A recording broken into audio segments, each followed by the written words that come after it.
Transfer of register करके, that is nothing but transistor. और ये ट्रांसफर ऑफ रजिस्टर का मेन मीनिंग क्या होता है? नहीं, थोड़ा सा मुझे कम लग रहा है ब्राइटनेस, आप एक बार थोड़ा बढ़ा। जब से ये वाला लाइट ऑफ करते हैं ना तब से सही, अभी सही है, ज्यादा हो गया। आप ठीक है सर, आप ठीक है? हाँ भी ठीक सही है। है सर। एक मुझे बता दो भाई ब्राइटनेस कहाँ से एडजस्ट होता है। ठीक, तो मैं पढ़ाता ही हूँ ज्यादा अच्छा भैया। ओके, इसका मतलब क्या बताओ? ट्रांसफर ऑफ रजिस्टर का मतलब basically it is acting as amplifier. इसके पहले भी दुनिया में एम्पलीफायर हुआ करता था, लेकिन वो इतना लॉसी था और जिसके बारे में हमें भी आइडिया नहीं है। दुनिया में बीजेटी के पहले कोई एम्पलीफायर था क्या, ऐसे पूछ रहा हूं मैं। दुनिया में फर्स्ट टाइम पे एम्पलीफिकेशन किसने परफॉर्म किया था? ट्रांजिस्टर ने। इसके पहले कभी एम्पलीफायर हुआ करता था क्या? No sir. इसके पहले कभी एम्पलीफायर हुआ करता था? यस ऑफ कोर्स, इसके पहले एम्पलीफायर हुआ करता था। बीजेटी के पहले एम्पलीफायर जो हुआ करता था उसको जितना मैं याद कर सकता हूं, वैक्यूम ट्यूब बेटा, जितना मुझे याद है। हालांकि वैक्यूम ट्यूब हम कभी पढ़ते नहीं है क्योंकि वो इतना आउटडेटेड हो चुका है। समझ में आ रहा है मैं क्या बोल रहा हूं? Yes sir. Yes sir. BJT 1947 या 1948 में बेल लेबोरेटरी में 3 डिफरेंट साइंटिस्ट की वजह से आया था, और कोई भी आपको पूछेगा नहीं वो साइंटिस्ट का नाम क्या था। जॉन बर्डिंग, वॉल्टर ब्रैटिन और विलियम शॉकले। और विलियम शॉकले का कंट्रीब्यूशन फैक्ट में भी है, ये सब लिखाऊंगा नहीं मैं, बस सुन लो आप। 1947 नवंबर दिसंबर की बात है, या 1948 जब इंडिया वाले आजादी के लिए लड़ रहे थे, तो वर्ल्ड वाले एम्प्लीफिकेशन के लिए लड़ रहे थे। समझ सकते हो? Yes sir. तो फिर 3 डिफरेंट साइंटिस्ट लोगों ने फिर किसके बारे में बात किया? एम्प्लीफिकेशन के बारे में। और तीनों साइंटिस्ट का नाम है वॉल्टर ब्रैटिन, जॉन बर्डिन। ऐसी तो नाम होगा ना, ऐसे नहीं होगा प्रेम, राज मल्होत्रा, ऐसा नाम होता है क्या? No sir. नहीं होता, ऐसा तो नहीं होता। ऐसे तो इंडियन सिनेमा में बॉलीवुड वाले बेवकूफ लोगों का नाम होता है ऐसा तो, है ना? तो जॉन बर्डिन, वॉल्टर ब्रैटिन और विलियम शॉकले। विलियम शॉकले ना लीडर था जितना हमने उस स्टोरी के बारे में बताया। और बेल लेबोरेटरी कहां पे है? यूएस। कैलिफोर्निया में, जहां तक मुझे पता है। बेल लेबोरेटरी कहां पे? यूएस में बोलेंगे, कुछ भी समझ में नहीं आया यूएस, कुछ भी समझ में नहीं आया यूएस। बेल लेबोरेटरी कहां है? मुझे जहां तक याद है वो कैलिफोर्निया में। अब कैलिफोर्निया कहां है वो नहीं पता मुझे, मैं सुन गया हूं। ओके, समझ में आया? आपके स्टूडेंट हैं सर वहां पे? नहीं, स्टूडेंट तो इंडिया के हर एक पार्ट्स में है, वर्ल्ड के हर एक पार्ट्स में, लेकिन वर्ल्ड में भी स्टूडेंट की जनसंख्या कम है। जब मैं 40-50 इयर्स का हो जाऊंगा तब डेफिनेटली ऐसा होगा, ठीक है? Yes sir. हाँ ओके। वैक्यूम ट्यूब पहले एम्प्लीफिकेशन करता था। आप अपनी कॉपी में लिख सकते हो, बीजेटी के पहले एम्प्लीफिकेशन की रिस्पांसिबिलिटी किस डिवाइसेस के नाम थी? वैक्यूम ट्यूब के बाद। तो वैक्यूम ट्यूब के बाद जो बाइपोलर जंक्शन ट्रांजिस्टर आया था, ऐसा नहीं है कि बीजेटी, देखो बीजेटी तब से यूज हो रहा है और आज तक बीजेटी यूज हो रहा है। आज तक बीजेटी अपडेट आउटडेट नहीं हुआ है। हाँ, हम ये फिक्स बात है कि हम मॉसफेट या सीमॉस का डिस्कशन करते हैं बेटा, नो डाउट, ठीक है? मॉसफेट या सीमॉस का डिस्कशन करते हैं, और ऐसा नहीं कि but BJT out of date नहीं हुआ, अभी भी रियल लाइफ में इसका गुड यूटिलाइजेशन है। तो बाइपोलर जंक्शन ट्रांजिस्टर का सिर्फ मैंने क्या बताया अब तक? इंट्रोडक्शन। ये कितना टर्मिनल डिवाइस है? 3 टर्मिनल डिवाइस। जल्दी फटाफट लिखो अपनी कॉपी में, इट्स अ 3 टर्मिनल डिवाइस। आप क्लास 12 के बच्चों को आज से बात कभी ना कभी तो बीजेटी पढ़ाओगे, 12th के सिलेबस में है। Yes sir. Yes sir. थोड़ा बहुत। थोड़ा बहुत नहीं बेटा, अच्छा खासा में। उसमें जो ट्रांसफर कैरेक्टरिस्टिक्स है ना, ये लॉकडाउन पे डिराइव किया था मैंने। मुझे पता था कि ट्रांसफर कैरेक्टरिस्टिक्स का डेरिवेशन ऐसा करके कुछ होता है, जैसे आपको पता है कि ऐसा ऐसा कुछ होता होगा करके, लेकिन मैंने प्रॉपर्ली पेन और पेपर लेके जो डेरिवेशन है ट्रांसफर कैरेक्टरिस्टिक्स जो 12th क्लास में दिया हुआ है, वो लॉकडाउन पे ही किया था। समझो आप, मैं सब कुछ सच बताता हूँ आप लोग को, क्योंकि कोई भी इंसान माँ के पेट से पैदा होकर सब कुछ नहीं सीखता, वो ग्रेजुअली हार्डवर्क की वजह से ही धीरे धीरे सीखता है। ऐसा कहने का मतलब है मेरा। तो बीजेटी कितना टर्मिनल डिवाइस है? 3 टर्मिनल। नेक्स्ट वन, आप लिख सकते हो कि BJT is a positive temperature coefficient, PTC लिखो, ऐसे लिखो, BJT is a positive temperature coefficient, positive. आपकी कॉपी में देखना थ्योरेटिकल चीजें कम है और कंसेप्चुअल और मैथमेटिकल चीजें ज्यादा है। Yes sir. आज मैं बीजेटी ऐसा पढ़ाऊंगा जैसे आपने कभी लाइफ में नहीं पढ़ा होगा। देखिएगा आज 2 घंटे में कितना कितना चीजें हम सीखते हैं। Next one, bandwidth is less. Bandwidth क्या होता है बीजेटी का?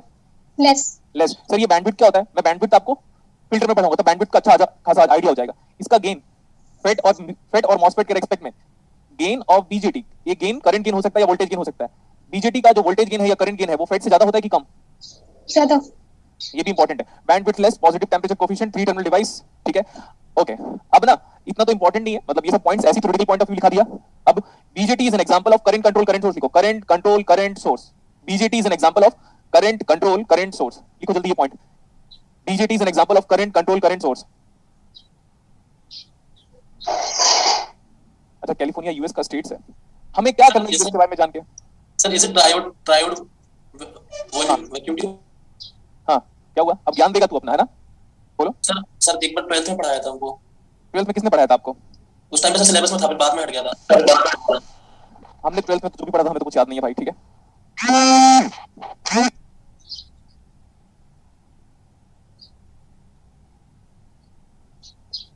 Now, PJT is a how many terminal device? 3 terminal device. लिखो, considering an NPN ट्रांजिस्टर लिखो आप, considering an NPN ट्रांजिस्टर,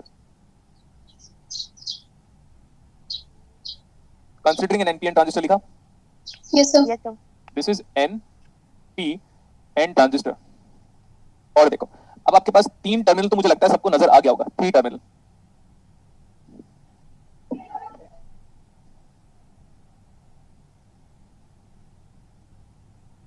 वो जो है आपको कल मैंने बोला था मेटेलिक कांटेक्ट को आप ओमिक कांटेक्ट भी बोल सकते हो। मेटल कांटेक्ट को और क्या बोलते हो? Ohmic contact. Ohmic contact. Ohmic contact. Metal contact is referred as ohmic contact. कई बार उसी को हम शॉर्ट की कांटेक्ट भी बोलते हैं, ये भी आपको बताया था मैंने। Yes sir.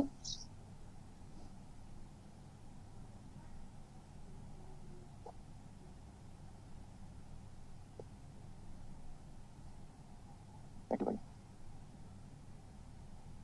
ये फिगर आप बनाई मेरे साथ साथ। जितने लोग कल की क्लासेस में नहीं आए थे उनको आज की क्लासेस अटेंड करने का कोई सेंस नहीं बनता। Getting? Yes sir. Yes sir. कल की क्लासेस में मैंने जो पढ़ाया था मैंने सोचा उसमें और ज्यादा पढ़ा सकते थे हम ऑनेस्टली स्पीकिंग, लेकिन मैं आगे क्यों नहीं गया? क्यों सर? क्योंकि फिर हमारा फिर ये वाला सिलेबस रह जाता बेटा, बीजेटी फेट और ओपैम्प वाला जो टॉपिक, क्लिपर क्लैंपर वाला जो टॉपिक है वो रह जाता। अच्छा ये बताओ, देखो ध्यान से, इसको मैं बोल रहा हूं emitter terminal. This capital E represent what? Emitter terminal. This capital B represent what? Base terminal. Yes sir. और एक और बचा अभी आपके पास, ये पूरा देखो कलेक्टर का एरिया ज्यादा दिखा होगा representation point of view, yes sir. तो ये कलेक्टर टर्मिनल है, कैपिटल सी। अगर आप रिकॉल कर सकते हो तो ये याद करो। देखो मैं बताता हूं आपको क्या याद करना है। We have talked about the depletion region. We have talked about the depletion region formation and how it is formed in any device. ये जानते हैं हम लोग। Yes sir. P की तरफ पे नेगेटिव इमोबाइल आता है, P की तरफ पे नेगेटिव इमोबाइल आएगा, और व्हाट अबाउट N की तरफ पे क्या आएगा? Positive immobile ion. Positive immobile ion, positive immobile ion. इतना सही है। तो इस तरफ इलेक्ट्रिक फील्ड का डायरेक्शन क्या होगा? इसमें electric field always points from positive positive immobile ion to negative immobile ion. This is the built in electric field, E built in. This is the built in electric field. अभी समझ में आ गया था? Yes sir. Yes sir.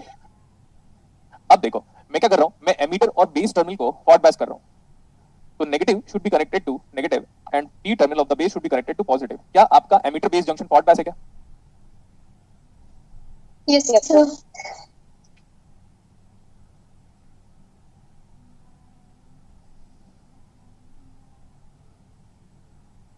आपका हमेशा BJT में emitter base या base emitter junction हमेशा ऑल द टाइम कैसा होना चाहिए? लिख सकते हो आप, all the time base emitter या emitter base junction should be forward bias. ऐसा लग रहा है ना मैं इलेक्शन में खड़ा हो रहा हूं? नहीं लग रहा है? Yes sir. मेरा कोई इंटरेस्ट नहीं इलेक्शन में खड़े होने का। मैं इलेक्शन पे तभी खड़े होता जब अपोनेंट में भगवान श्री कृष्ण होते हैं, तभी। देखो वो तो डायलॉग समझ में नहीं आएगा आपको। फिर तो जीतने का कोई चांस ही नहीं होता ना सर। हाँ एग्जैक्टली, हारना है तो भगवान से हारो ना, इधर क्या टुच्चे लोगों से हारना। सही बात है सर। देखो अभी ऐसा मैं अपने आप को बोल के अम्यूज करता हूँ खुद को, समझ में आया? Yes sir. नहीं सही बात भी है सर वो। देखो हाँ सही बात है, हम मजे तो बहुत लेंगे और पढ़ाई भी बहुत सारा करेंगे। देखो बेटा N terminal is connected to negative and P terminal is connected to positive, तो ये फॉरवर्ड बायस है। लेकिन आप जानते हो कि हम एनालॉग के रेस्पेक्ट में फॉरवर्ड बायस तभी बोलते हैं जब करंट कैसा flow P to N. Yes ठीक सर। है? और अगर आप सॉलिड स्टेट के रेस्पेक्ट में फॉरवर्ड बायस बोलोगे तो कल बताया था कि फॉरवर्ड बायस में इलेक्ट्रिक फील्ड कम होना चाहिए, तो वो सॉलिड स्टेट के रेस्पेक्ट में फॉरवर्ड बायस में इलेक्ट्रिक फील्ड कम होना चाहिए। एनालॉग के रेस्पेक्ट में फॉरवर्ड बायस करने के लिए P to N current flow होना चाहिए। क्लियर? Yes sir. ओके, तो ये तो पॉजिटिव टर्मिनल है और ये नेगेटिव टर्मिनल है। इधर मैं एन को पॉजिटिव से कनेक्ट कर रहा हूं, तो what about base collector terminal? Reverse bias. Reverse bias. इसीलिए देखो बेटा रिवर्स बायस में डिप्लीशन रीजन को शो कर रहा हूं और फॉरवर्ड बायस में डिप्लीशन रीजन लगभग खत्म हो चुका है, ऐसा बोले? Yes sir. फॉरवर्ड बायस में डिप्लीशन रीजन ऑलमोस्ट बहुत ही थिन है, एंड रिवर्स बायस में बहुत ही थिक, मतलब मोटा थिक, ऐसे करके डिप्लीशन रीजन काफी ज्यादा है। तो depletion region is being shown in collector base terminal. Wait कीजिए एक मिनट। Yes sir. हेलो, ठीक है सर मैं करता हूं, लेकिन अभी मैं क्लास ले रहा हूं, ठीक है ऑनलाइन, मैं आपको कनेक्ट करता हूं। ओके, तो आप लिख सकते हो अपनी कॉपी में, क्योंकि बेस एमीटर या emitter base terminal forward bias है इसलिए हम लोगों ने डिप्लीशन रीजन को नहीं शो किया हुआ है, लेकिन आपका collector base terminal reverse bias है इसलिए डिप्लीशन रीजन को प्रॉपर्ली शो किया गया। दिखा? Yes sir. ओके ठीक है, अब यहां पे आओ। ये सब क्या है बताओ? इलेक्ट्रॉन्स। गुड, ये सब इलेक्ट्रॉन्स है। Can I say electron in emitter are majority? Yes sir. Good, next one. Holes in base, holes in base, देखो holes in base are majority obviously, क्योंकि पी टाइप होल है, P type base है, sorry base हमारा P type है, तो whole क्या हो जाएगा? मेजॉरिटी। Yes sir. नेक्स्ट, ये वाला बताओ, हमारा जो कलेक्टर है वो कैसा है? एन, तो यस इसमें इलेक्ट्रॉन क्या होगा? Majority charge carriers. Majority charge career, majority charge career. देखो मैं ना सेदरन स्मिथ की बुक को पढ़ा था तो मुझे याद है। अब डोपिंग के बारे में बात करते हैं, ध्यान से देखिएगा। डोपिंग सबसे पहले सबसे ज्यादा डोपिंग किसकी होती है बेटा? आप याद करो। कलेक्टर रीजन की। कलेक्टर रीजन की डोपिंग सबसे ज्यादा होती है हाँ जी सर। हैं? नहीं सर, एमिटर की एमिट करता कैसे है बातें कर रहे हो? 12वीं नहीं पास हो हैं? कलेक्टर की विथ ज्यादा होती है और डोपिंग एमीटर की ज्यादा। कलेक्टर का क्रॉस सेक्शन एरिया ज्यादा होता है बेटा, विड्थ ज्यादा नहीं होता कुछ भी। यार कहां से, नहीं एक मिनट रुको रुको रुको रुको चुप रहो। कहां से आते हैं ये लोग? तेजस्वी लोग। हाँ तेजस्वी लोग कहां से आते हैं ये लोग? देखो इधर, एमीटर की डोपिंग सबसे ज्यादा होती है। एमीटर की doping is nothing but 10 to the power of 90। Lenovo. Lenovo नाम से है, पता नहीं क्या नाम है? लिनोवो। काटली आवाज। लेनोवो। देख।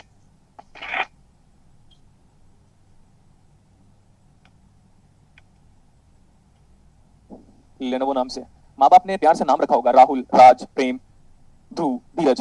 लेनोवो नाम ले लेके घूम रहा है। अच्छा वो लड़की का नाम नहीं रखा है। कैसा लगा हमारा डायलॉग?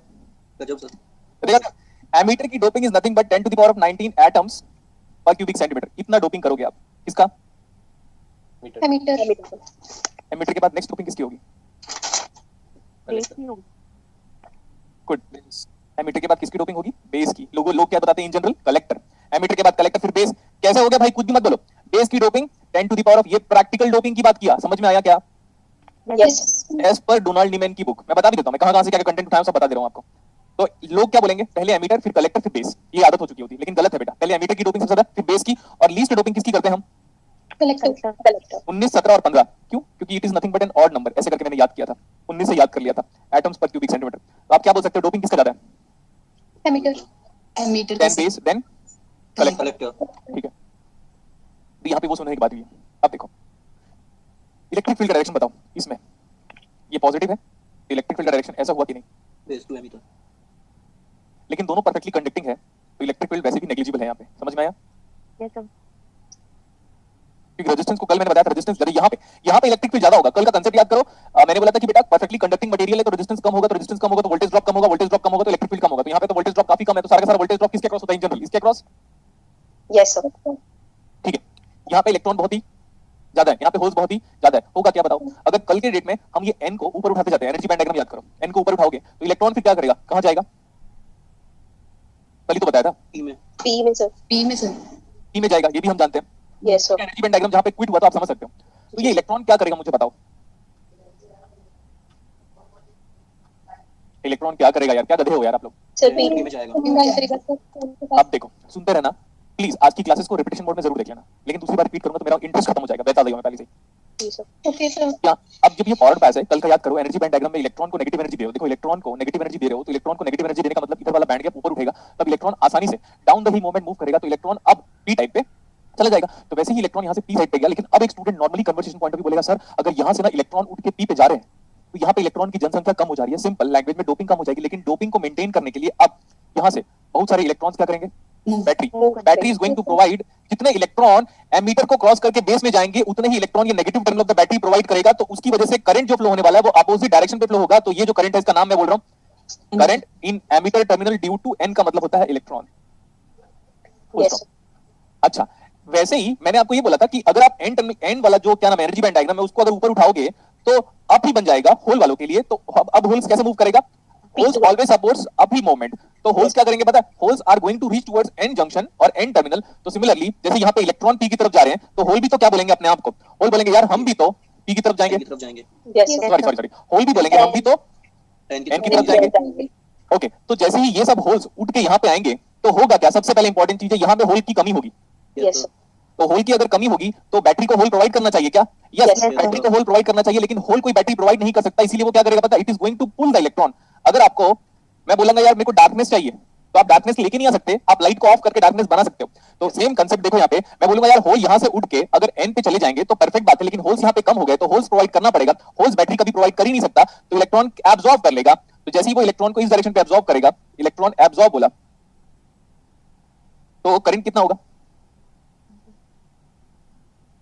आई कितना सही है? यस।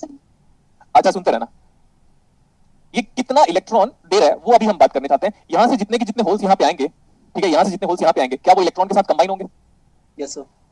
अगेन सुना, यहां से जितने के जितने होल्स उठ के एमिटर पे जाएंगे, उतने यहाँ पे इलेक्ट्रॉन को कंबाइन करेंगे, तो यहाँ पे इलेक्ट्रॉन की संख्या कम हो जाएगी। तो वापस फिर से बैटरी को क्या प्रोवाइड करना पड़ेगा?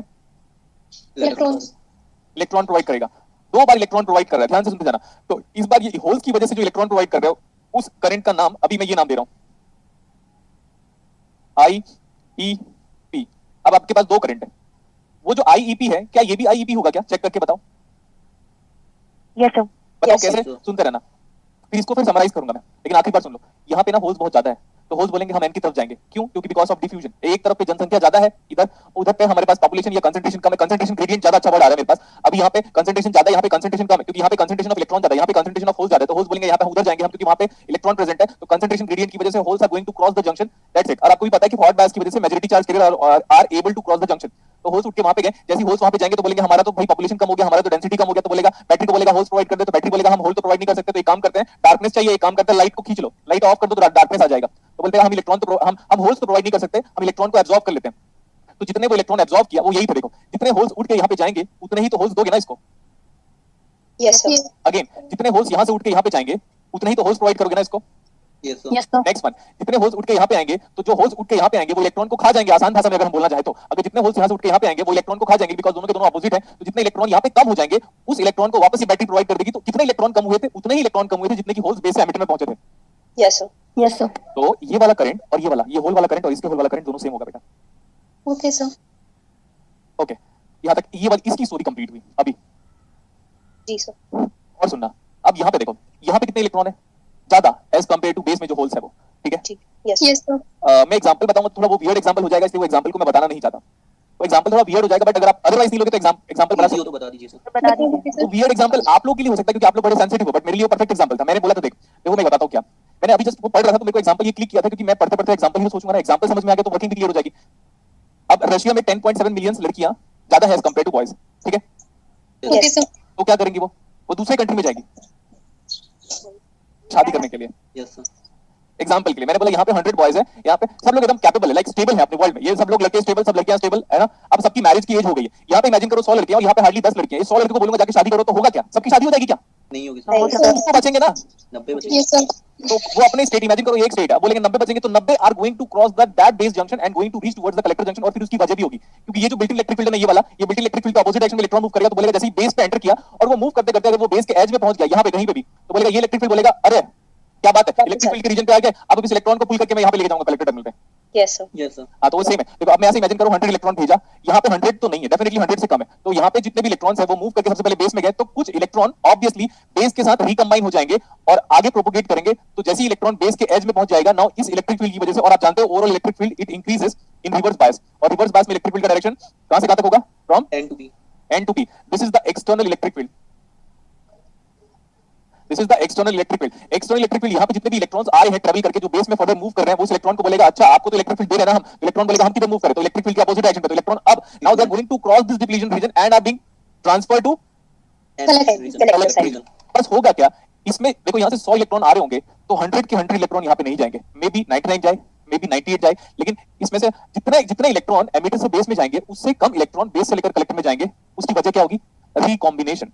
Yes, sir. ठीक है, इतना उसकी वजह क्या होगी? Yes sir. रिकॉम्बिनेशन। रिकॉम्बिनेशन। ठीक है, अब ये बताओ कितने इलेक्ट्रॉन करंट वाइज, करंट के रेस्पेक्ट में कितने इलेक्ट्रॉन एमिटर से बेस में गए? इतने। देखो ये करंट के वाइज मैंने बोला कितने इलेक्ट्रॉन एमिटर से बेस में गए, वो था IEN। यस। अब उस IEN का कुछ पर्टिकुलर फ्रैक्शन कहां से कहां जाएगा? बेस से। Best Collector region. हाँ, अभी मैं यहां आगे जा रहा हूं। टोटल एमिटर करंट कितना नजर आया आपको? मेरे को बताओ, what about emitter current? IEN plus, IEP. अब एक एक चीज को डिफाइन करते हैं। What is this? Emitter current. Total emitter current बोलने का मतलब नहीं है, क्योंकि एमिटर करंट मतलब टोटल ही होता है। ये हो गया एमिटर करंट। बीजेटी की वर्किंग बड़ी इंपॉर्टेंट है, उसके बाद तो न्यूमेरिकल, क्योंकि केसीएल केबल को छोड़कर कुछ नहीं रहेगा। What is this IEN? Current due to, electron transfer. Moving electron current due to electron moving from N to B. Moving from N to P. P। इसकी वजह क्या है? वजह सुनो, वजह क्यों मूव कर रहे हैं? Due to concentration gradient. Yes sir. और कंसंट्रेशन ग्रेडियंट की वजह से जो करंट होता है उसको क्या बोलते थे? याद करो। Diffusion current. डिफ्यूजन। अब ये याद नहीं है तो आपकी रिस्पांसिबिलिटी है ना। Yes sir. इधर आ जाओ। What is this IEP? Current due to holes moving from base लिख दूं? P2 है। Yes sir. Base Yes to to emitter. emitter. And वजह वजह क्या, अगेन डिफ्यूजन ही तो है, बिकॉज होल्स ज्यादा थे। Yes, sir. ये बस अभी मैंने एक ही चीज बताया, क्या कि एमिटर करंट क्यों फ्लो हो रहा था। Emitter current is having two different component, लेकिन आप अच्छे से जानते हो बेटा इसमें कौन बड़ा होगा, IEN ज्यादा बड़ा होगा, जानते हो, क्योंकि इलेक्ट्रॉन की संख्या ज्यादा है एज कंपेयर टू IEP। ये तो हम ऑब्वियसली कह सकते हैं देखने के बाद। कलेक्टर करंट क्यों आ रहा है, देखो यहाँ पे, यहाँ से इमेजिन करो 100 इलेक्ट्रॉन ट्रेवल किए, 10 रिकम्बाइन हो गए, 90 यहाँ पे गए, सही है इतना। Yes, sir. तो यहाँ पे क्या होगा, अगेन रिपीट कर रहा हूं मैं और एम्फसाइज कर रहा हूं, 100 इलेक्ट्रॉन मूव कर रहे हैं एक साथ पैरेलली, यहाँ पे गए 10 रिकम्बाइन हो गए, 90 बचे, 90 यहाँ पे चले गए। जैसे 90 यहाँ पे जाएंगे तो यहाँ पे इलेक्ट्रॉन की डेंसिटी बढ़ जाएगी। अब उस डेंसिटी को मेंटेन करना है इतना 10 to the power of 15 because of charge neutrality condition. मैंने बताया था charge neutrality condition, charge Yes. Should be constant. यहाँ चार्ज कैसे बढ़ जाएगा, अगर यहाँ पे इलेक्ट्रॉन ज्यादा हो जाएंगे तो बैटरी बोलेगा आओ we are going to absorb electron. Yes, sir. तो यहाँ पे इलेक्ट्रॉन का मूवमेंट ऐसा है, excess electron is being absorb by the battery. वैसे भी आप हम लोग को 12th क्लास में क्या बताते थे, पता है लोग क्या बताते थे 12th क्लास में, ये पॉजिटिव टर्मिनल इलेक्ट्रॉन को खींच रहे हैं। अरे गधे हैं क्या हम लोग, पॉजिटिव टर्मिनल अट्रैक्ट करेगा इलेक्ट्रॉन को, नेगेटिव टर्मिनल होल को अट्रैक्ट करेगा, कुछ भी, पर लॉजिक नहीं है वो, गलत बता दिया मैं पहले से ही। इलेक्ट्रॉन ऐसे है तो कलेक्टर करंट कैसे फ्लो होगा, ये सही है। Yes, sir. Yes, sir. अच्छा ये बताओ, हम बोल रहे हैं कि बेस कितने इलेक्ट्रॉन को ट्रांसफर कर रहा है, ये कैसे पता चलेगा हमको, कोई तो कोई पैरामीटर लेना पड़ेगा। जैसे एग्जांपल के लिए 100 इलेक्ट्रॉन है यहाँ पे, 100 इलेक्ट्रॉन 90 ट्रांसफर किए, तो ऐसा कोई फैक्टर होगा जो डेफिनेटली लेस देन 1 होगा, जो कि अमाउंट ऑफ इलेक्ट्रॉन को बेस से लेकर कलेक्टर में ट्रांसफर कर देगा, करेक्ट। Yes, sir. इसको मैं ऐसे लिख रहा हूँ, IC जो कलेक्टर करंट आ रहा है is some value of, is that some ratio which is definitely less than 1 into कितने करंट आए थे बेस में ड्यू टू इलेक्ट्रॉन IEN। कितने करंट आ रहे, कितने इलेक्ट्रॉन आए थे बेस एमिटर से बेस में IEN, उस IEN का सर्टेन फ्रैक्शन। जैसे इमेजिन करो 100 आए तो 90 वहां पे गए, तो बीटा कितना आया, अरे बी कितना आया 0.9 ना। Yes, sir. कैसे देखो, यहाँ से 100 इलेक्ट्रॉन आए वहां पे 90 चले गए, तो बीटा कितना है, अरे बी कितना है 0.9. 0.9। बस वही सेम, इस बी का नाम दे रहा हूं मैं, इसका नाम है बेस ट्रांसपोर्ट फैक्टर। बेस कितने इलेक्ट्रॉन एमिटर से लेकर बेस में आए थे, उसमें से कितने इलेक्ट्रॉन को वो बेस से लेकर कलेक्टर में ट्रांसफर कर दिया, वो तो बेस की ट्रांसपोर्टेशन कैपेसिटी आ गई। तो नाम क्या हो गया इसका, base transport factor. Base transport factor, ये base transport factor, base transport factor. बताऊं कैसे, 100 इलेक्ट्रॉन यहाँ से आ रहे थे, यहाँ पे 10 रिकम्बाइन हो गए, तो उसने 90 को ट्रांसफर किया, तो पूरे को तो ट्रांसफर नहीं किया, तो 0.9 ये 90% एफिशिएंसी है। तो बेस क्या कर रहा है, टोटल इलेक्ट्रॉन जो एमिटर से लेकर बेस में आ रहे हैं उसके 90% इलेक्ट्रॉन को कलेक्टर में भेज दे रहा है, तो ये इसकी खुद की ट्रांसपोर्टिंग कैपेसिटी हो गई ना। Yes, sir. Yes, sir. ठीक है, अब तो समझ में आ गया होगा। जी, sir. Yes, next, sir. अब एक करंट बचा हुआ है और वो बड़ा इंटरेस्टिंग है, बेस करंट। अब आप बेस करंट में ऑलरेडी जानते हो, ये एक बेस करंट है। ये बेस करंट कैसे आया था पता है, क्योंकि ये इस बेस में जितने होल्स हैं वो due to concentration gradient holes move कर गए एमिटर की तरफ, या पी साइड से लेकर एन साइड की तरफ मूव कर गए, तो होल्स की जनसंख्या यहाँ पे कम हुई, या होल्स का कंसंट्रेशन यहाँ पे कम हुआ, तो बैटरी बोलेगा हम होल्स तो प्रोवाइड नहीं कर सकते, तो इलेक्ट्रॉन एब्जॉर्ब कर लो। तो वही था हमारे पास IEP, और जितने होल्स बेस से लेकर एमिटर में गए थे उतने ही यहाँ पे इलेक्ट्रॉन की संख्या कम हो गई थी, बिकॉज दोनों अपोजिट चार्ज है, तो उतने ही इलेक्ट्रॉन को ये प्रोवाइड कर दिया था, तो भी ये सेम आया था IEP। Yes, sir. ठीक है, अब देखो 100 आए और 90 चले गए, तो 10 को कैसे निकालोगे, इसकी एफिशिएंसी, बेस ट्रांसपोर्ट फैक्टर की एफिशिएंसी बीटा थी, तो कितने इलेक्ट्रॉन को एब्जॉर्ब कर लिया वो कैसे निकालोगे आप, 90 तो 0.9, तो 10% को एब्जॉर्ब किया ना, Yes, sir. तो 10 कैसे निकालोगे आप, 1 माइनस बी नोट कर लो मुशाहिद। इनटू, हाँ यहाँ पे क्या था IEP, ये है IEP, ओके। और ये 1 माइनस बी क्या होगा, देखो बेटा बी अभी मैंने बोला था 0.9%, तो बेस कितने इलेक्ट्रॉन को एब्जॉर्ब कर रहा था, 10 इलेक्ट्रॉन को, तो ऐसे करोगे ना 1 माइनस 0.9, Yes, sir. तो देखो 1 माइनस 0.9 तो हो गया, Yes, 1 माइनस sir. 0.9, और लेकिन कितने इलेक्ट्रॉन को, जो इतने आ रहे थे उसमें से तो 10 को एब्जॉर्ब किया ना, तो कितने आ रहे थे, IEN लोग आ रहे थे, सही है इतना, चेक Yes. कर लो। 100 आए, 90 उधर चले गए, रिमेनिंग कितना था 10, तो वो Yes. 0.9 और ये 1 माइनस 0.9, तो 10 तभी तो आया। Yes, sir. Yes, sir. इसको बोलते हैं recombination current. Base current is due to recombination current of electron and hole. इसका नाम क्या है, चेक करके बताओ। ये तो वही IEP, देखो current due to holes, hole Moving from base to emitter.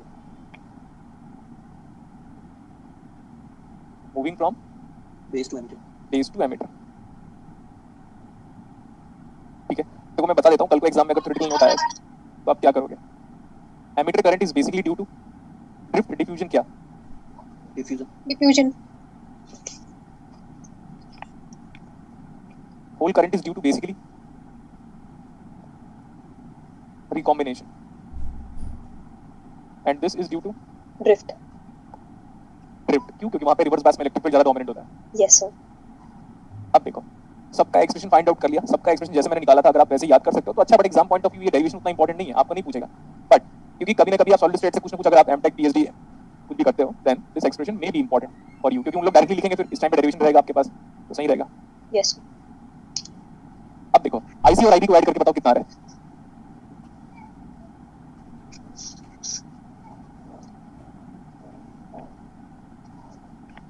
Emitter current IE N plus IEP, which is emitter current. तो मैं डायरेक्टली लिख दे रहा हूँ, अगर ये दोनों को ऐड करोगे ना तो IEN प्लस IEP बन रहा है।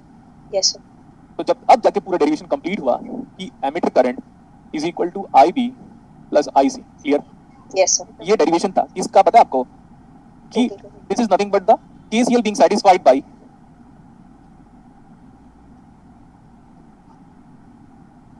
KCL satisfied by KCL being satisfied by BJT। हमेशा IE equal to IB plus IC हम रखते थे, आज डिराइव कर लिया। Yes, sir. Sir no. Yes, sir. Next one, अभी और इंपॉर्टेंट चीज है, ये देखो, हमने आपको बाय डिफॉल्ट बोला है कि बेटा लेफ्ट हैंड साइड हमेशा हमारा इनपुट होता है और राइट हैंड साइड हमेशा क्या होता है? Output. आउटपुट। आउटपुट में करंट कितना है IC. IC. और इनपुट में करंट कितना है? IE. क्या ये कॉमन बेस कॉन्फ़िगरेशन दिख रहा है आपको? Yes, sir. क्योंकि देखो, इधर पे बेस और इधर पे भी base, now base is common at input, उधर भी देख लो एमिटर बेस, आउटपुट पे देख लो collector base. Yes, sir. Yes, sir. Common base current gain, common base का करंट गेन बताओ। अभी बताया था अल्फा, अच्छा अल्फा नहीं बताया था, ये तो बताया था आउटपुट में जितना करंट है डिवाइड बाय इनपुट में जितना करंट है, दिखाई दिया क्या? Yes, sir. Yes, sir. ठीक है, alpha equal to IC by IE। अभी IC कितना निकाला था मैंने? B times of divide by what is IE equal to? IEN plus IEP. Next one, ये इसका नाम है, गामा नहीं बोल रहा हूं अभी, मैं गामा स्टार बोल रहा हूं क्योंकि गामा और यूज करूंगा। इसका नाम है emitter injection efficiency. Emitter injection, अब ये बताओ एमीटर इंजेक्शन एफिशिएंसी क्या होगा यहाँ पे? एमीटर कितने इलेक्ट्रॉन को इंजेक्ट किया बेस में, बताना एक बार। कितने एमीटर Yes. कितने इलेक्ट्रॉन को इंजेक्ट किया बेस में, तो बोलोगे IEN, है ना? Yes, sir. Yes, sir. और टोटल कितने इलेक्ट्रॉन है उसके पास करंट की वजह से?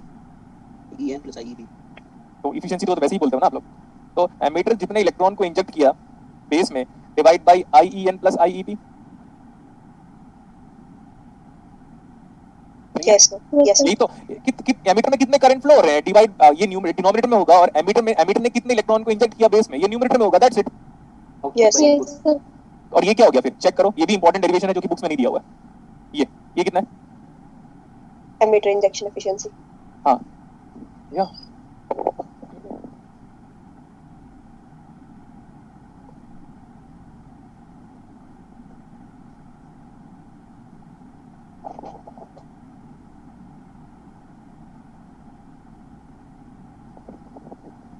वो IEN divide by IEN plus IB क्या हो रहा है?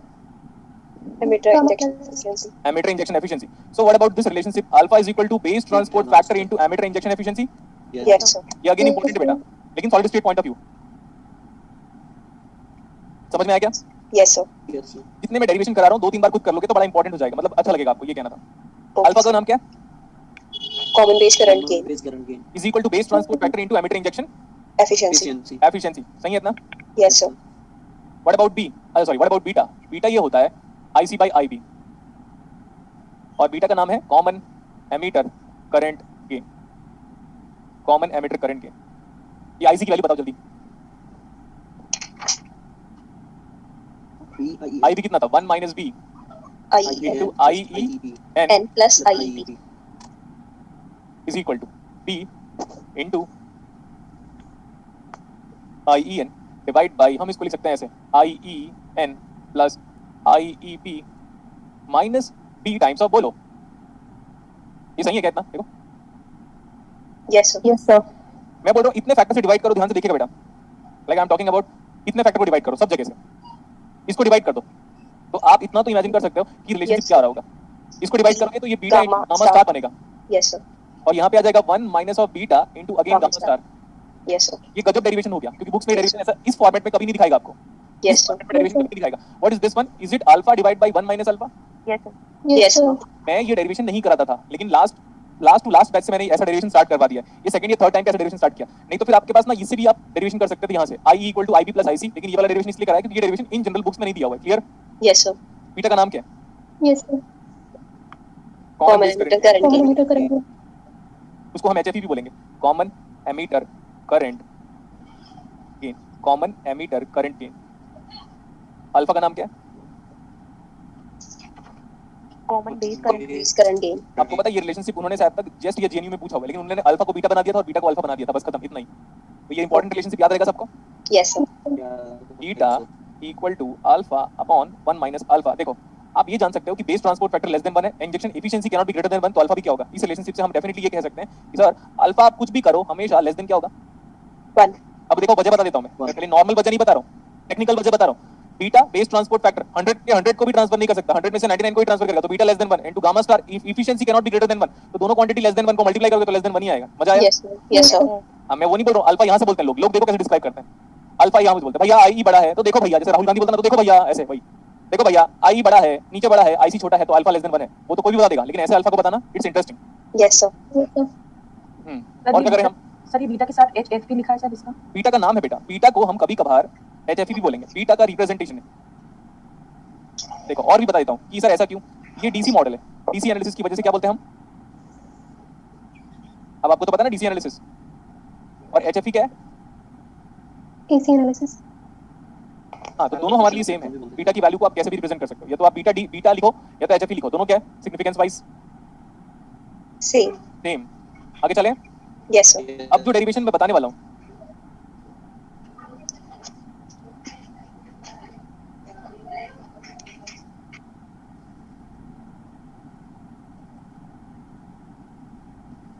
एक मिनट ना, ठीक सर।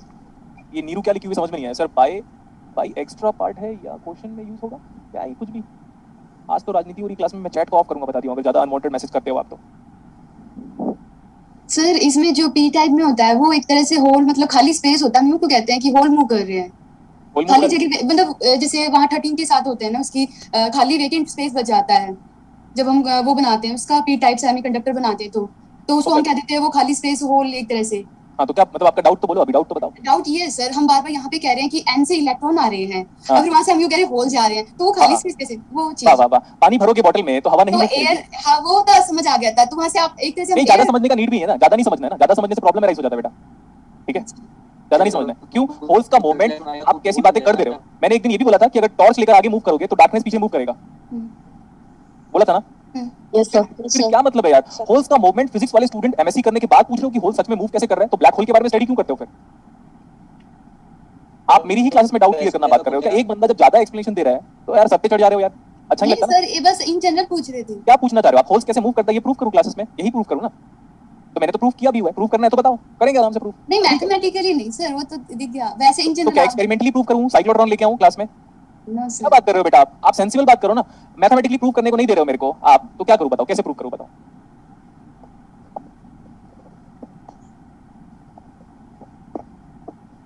कैसे प्रूफ करता है होल्स मूव करता है करके?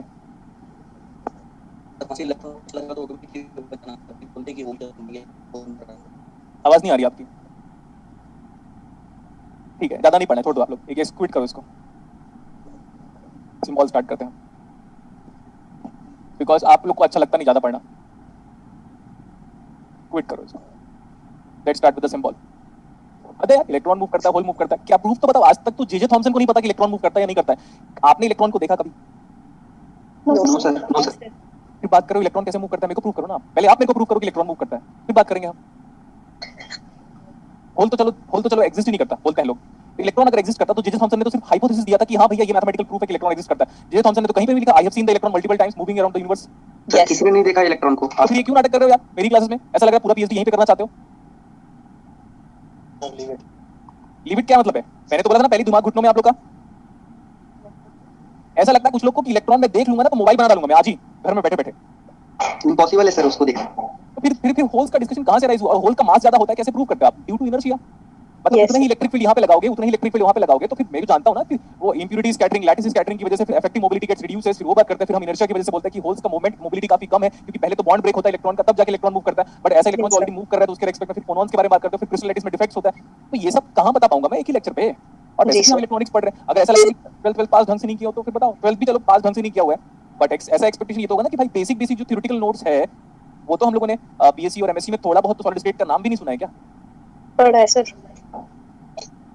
अगली बार अगर डाउट अराइज हुआ तो वहाँ पे एंड बटन दबा दूंगा, बता दिया मैं, और फिर डायरेक्टली क्या स्टार्ट होगा पता है? Digital repeat. और मैं मजाक नहीं कर रहा हूँ, ऐसा हुआ भी है, ट्रांजिट जब चाहे मैं तो गायब कर दूंगा, बता दियो, सोचा था ट्रांजिट में और पढ़ाऊंगा करके, तो मजबूर मत करो, बता दियो।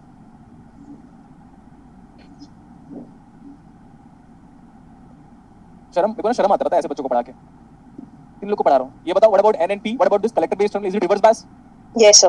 अब Yes, sir. रिवर्स बायस में करंट कैसे फ्लो होता है? Reverse bias do supports the flow of, reverse bias do supports the flow of what बेटा? Minority carrier. Charge carriers. अच्छा, अब सीधी सी बात सोचो, देखो पता है आप ज्यादा दिमाग मत लगाया करो, मैं पहले बार क्लासेस में बोल रहा हूँ, उतना ही दिमाग लगाया करो जितना मैं एक्सप्लेनेशन दे रहा हूँ। Okay, sir. उससे नीरू रॉय कहाँ है? भाग गए? No sir. अरे नीरू रॉय कहाँ चली गई?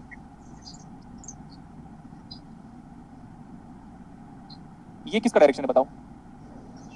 Reverse saturation current. Clear? Yes, sir.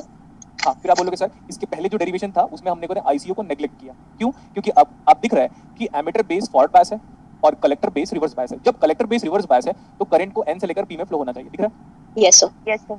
और ध्यान से देखो, कलेक्टर करंट भी फ्लो हो रहा है आईसीओ डायरेक्शन में। कलेक्टर Yes, करंट और आईसीओ डायरेक्शन क्या है? सेम। आईसीओ क्या है? It's a reverse saturation current in the reverse bias collector base terminal. Yes. अब ये जो करंट है बेटा वो यहीं से तो बाहर आएगा, इधर तो रिवर्स बायस करंट कैसे फ्लो हो जाएगा? हमारा जो करंट है वो कलेक्टर से लेकर जाएगा बेस, और बेस टर्मिनल से बाहर निकलने का डिस्कशन करेगा वो, तो यहाँ से Yes, वो करंट बाहर निकल रहा है। तो ये बताओ बेस करंट ऐसे फ्लो हो रहा था, बेस करंट ऊपर के डायरेक्शन में, और आईसीओ बेस करंट को अपोज कर रहा है। Yes sir. Yes. गुड। तो अब हमारे पास एक्सप्रेशन में कहां पे चेंज आएगा?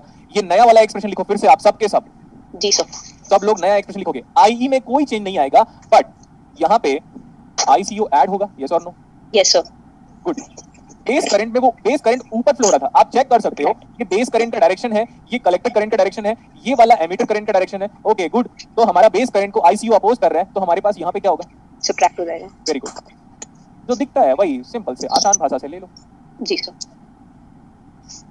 आज तक हमने बेंजीन रिंग पढ़ा है, बेंजीन का ring, benzene ring yes sir. कब Yes, देखा? sir. मेरे को बताओ कब देखा? देखा नहीं है सर। बस बात खत्म। मैंने H2O का बॉन्ड एंगल पढ़ा था 104 होता है, और अमोनिया NH3 का बॉन्ड एंगल 107 होता है, मुझे आज भी याद है। ऑर्थो मेटा पैरा पोजीशन होता है करके सब याद है मुझे, लेकिन मैंने तो आज तक देखा नहीं कि पानी का बॉन्ड एंगल इतना 104 बन रहा है करके। Yes sir. बात करेंगे इलेक्ट्रॉनिक्स में ही आके दिमाग खुलता है क्या? बल्कि आपको पता है कि Gulshan sir capital I, small B, capital B सब में एकदम डिफरेंस बताने वाले हैं, फिर भी तो होता क्या पता है? इंडियन स्टूडेंट डिजर्व नहीं करते अच्छे टीचर्स को, इसलिए टीचर अच्छे होते नहीं है। क्या करेंगे पढ़ा के? ज्यादा पढ़ाने से तो नौटंकी शुरू हो जाता है। देखो इधर, अब आप ये बताओ, हम अल्फा बीटा जो भी डिस्क्राइब कर रहे थे, आप एक पॉइंट लिख सकते हो कि अल्फा और बीटा या जो भी हम करंट गेन लेते हैं बेटा, उसमें हम सैचुरेशन करंट को क्या करते हैं? इग्नोर। Very good. देखो alpha beta and gamma, gamma बोला मैं, गामा स्टार नहीं बोल रहा हूँ। Alpha beta and gamma all current gain is due to sorry without considering reverse saturation current. Yes. दो स्टूडेंट कौन है? जैस्मिन इंटरेक्ट कर रही है, और yes sir. Yes, sir. Nikita.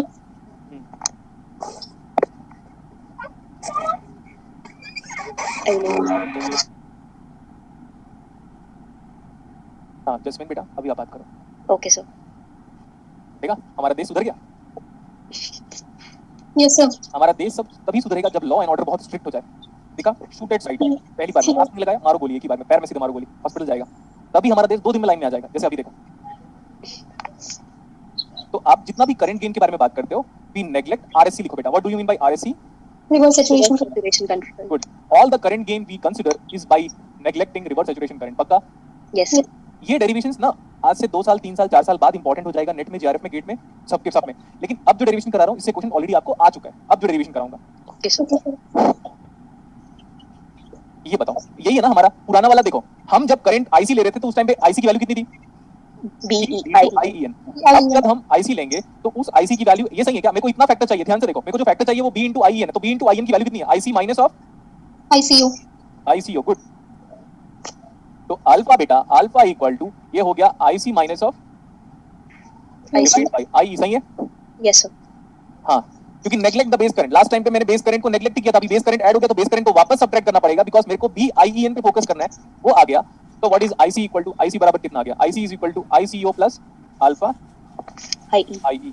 ये वाला जो रिलेशनशिप है ना, मैं अक्सर पहले लिखाता था, 2 साल के पहले जनरली लिखा देता था, बोलता था इसको यूज कर लो या फिर याद कर लो, तो अब पूरा डिराइव करवा दिया। तो you should be happy enough to derive this expression. So IC is equal to, Yes, sir. इसको हम ऐसे लिख सकते हैं, ICBO same plus of alpha into IE. I. अब आप बोलोगे सर यहाँ पे आपने नोटेशन चेंज किया, नोटेशन चेंज किया तो आप कुछ बता सकते हो? हाँ, जितना बताऊंगा उतना ही एक्सेप्ट करना है, बाकी नहीं एक्सेप्ट करना है आपको। ये देखो, Okay, sir. आईसीबीओ मतलब करंट कैसे फ्लो रहा है, कलेक्टर से लेकर, Base. Base. और ओ का मतलब बताता हूँ। देखो, ओ का मतलब है emitter open, Okay, sir. Emitter open. और अगर आप इसको देखना चाहते हो कि सर एक्सपेरिमेंटली, सर मेरे को एक्सपेरिमेंटली बताओ आप, तो एक्सपेरिमेंटली बताता हूँ, देखो ध्यान से, please look at the board and stop writing. Yes, sir.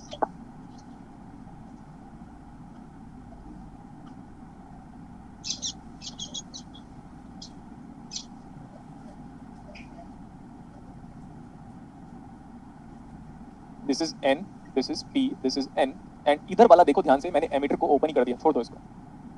Ji sir. Considering emitter as base, sorry considering emitter as open, considering emitter as open, ये पीएन था, फिर इधर आ गया और फिर इसको रिवर्स बायस करना है तो P should connecting, negative negative positive, एक ही बात है, मल्टीपल साइड। तो यहाँ पे जो करंट फ्लो हो रहा होगा लाइक दिस, ये हो रहा होगा ऐसे, फ्लो हो रहा है ऐसे। Yes, sir. This is ICO, और इसी आईसीओ को हम क्या बोल रहे थे? ICBO. आप समझ में आया? देखो, कलेक्टर से लेकर बेस में जाने वाली करंट, लेकिन एमीटर को ओपन करना पड़ेगा एक्सपेरिमेंटल वैल्यू फाइंड आउट करने के लिए। अब अच्छा लगा आईसीबीओ? Yes, sir. तो Yes, बता sir. दिया मैंने। अभी वो बीटा के लिए डिराइव करते हैं, बीटा याद करो क्या था? What is beta? IC upon IB. Beta, तो आईसी की वैल्यू कितनी थी अभी? बीटा आईएन की वैल्यू कितनी थी? वो है था आईसी माइनस ऑफ आईसीओ। अब आप बोलोगे सर कैसे? क्योंकि लास्ट टाइम पे जो आईसी था ना वो ये था, ये देखो, मुझे इसकी वैल्यू चाहिए बेटा, इसकी वैल्यू मैं फिर से एक बार हाईलाइट कर देता हूँ कि हमें किसकी वैल्यू की रिक्वायरमेंट पड़ रही है करके।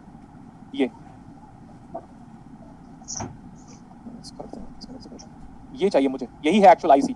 और हमें जब आईसी लेना है तो आईसीयू नहीं लेना है, तो ये वाला एक्चुअली आईसी था, क्योंकि लास्ट टाइम पे आईसीयू नहीं था, अब आईसीयू के साथ लोगे तो अब बीटा आईएन की वैल्यू कितनी है? IC minus ICO. बस, जो कि हम अब तक ले रहे थे उसी को ही। हाँ, divide by what is IC by IB, what is IB? IB भी जब लोगे बेटा, ध्यान से देखना, जब आप आईबी लोगे, यही आईबी, ये वाला, सॉरी, ये पूरा जो व्हाइट कलर से लिखा है ये आईबी है, लेकिन अब इसके साथ आईबी कितना हो जाएगा? आईबी उधर वाला माइनस इधर चले जाओ, Yes, sir. Plus हो जाएगा. Plus ICO. कितना आ जाएगा ये? IB plus ICO. सॉल्व करते हैं इसको अभी। IC minus of ICO is equal to beta times of IB ICO. Plus beta times of ICO. Yes, sir. So I can write like IC is equal to beta IB plus 1 plus beta into, ICO. and this is being a new parameter. ये definitely पहले से पढ़ा है, इसका नाम हम ये लिख रहे हैं, ये ICBO है, okay good, वो same into 1 plus beta which is equal to ICEO, क्योंकि कॉमन एमिटर के मोड पे है ये, क्योंकि बीटा किसके लिए था? Beta is for common emitter configuration, Yes, sir. Yes, sir. Yes, sir. Beta is for common emitter configuration. तो ओवरऑल रिलेशनशिप क्या आ जाएगा अभी?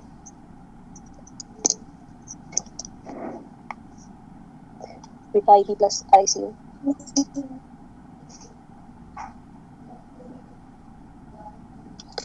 दिस इज अगेन इंपॉर्टेंट, अगर आप चेक कर सकते हो, अगर रिवर्स सैचुरेशन करंट को नेगलेक्ट करोगे तो देखो बीटा की वैल्यू वही आएगी जो पहले आई थी, IC by IB. Yes, sir. ठीक, यहाँ तक हो गया। Yes, sir. तो बेटा आपके एग्जाम्स में ये वाला डेरिवेशंस, मतलब ये वाला फॉर्मूला एग्जाम पे, गेट एग्जाम पे, और ये वाला फॉर्मूला, ये फॉर्मूला, ये सेकंड फॉर्मूला, ये और ये थर्ड फॉर्मूला, ये तीनों फॉर्मूले से न्यूमेरिकल आपको आया हुआ है, तीनों का यूज कर सकते हैं। डीयू में, डीयू एमएससी एंट्रेंस में भी इस पे बेस्ड न्यूमेरिकल पूछा हुआ है। अब डीयू एमएससी एंट्रेंस में तो क्रैश कोर्स है, तो उन लोगों को डिराइव नहीं करूंगा, उनको डायरेक्टली लिखाऊंगा। डायरेक्टली लिखाने में और डिराइव करवाने में देखो आपका इमेजिनेशन स्किल कितना इंप्रूव हो जाता है, आप चेक कर सकते हो। Yes, sir. ये बीजेटी का थ्योरेटिकल चीज था अब तक, क्या था ये बीजेटी का? Theoretical. जी.